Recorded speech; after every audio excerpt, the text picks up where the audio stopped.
Assalaamu calaykum saaxiib ku soo dhawaada warbixinteena magaranaysa warbixintan waxaynu ku eegaynaa dhacdooyin ama warbixino iyo macluumaad hore u dhacay oo aanay dad badan ogeyn.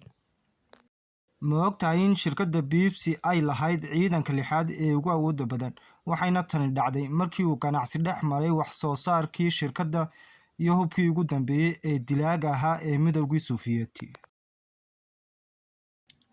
Ma ogtahay in buurta ugu dheer ayna ku oolin dhulka ee ay ku taalo meelaha Mars, waxaana la yidhaahdaa buurta Olympus, waxayna ka weyn tahay 3 jeer laab buurta Everest.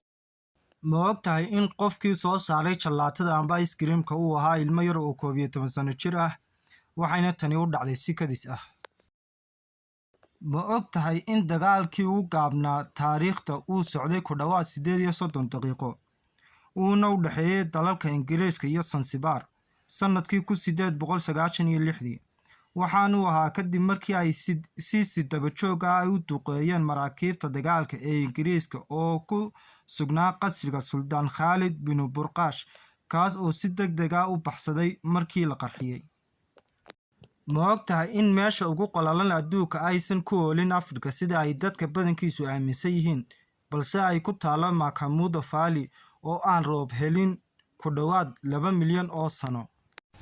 Haddii ay tahay markii kugu horeysay ee channelka soo booqatay, waxaan kaa codsanayaa inaad channelka subscribe saartid, jaliskana furatid si aad ula socotid muuqaaladii ugu dambeeyay.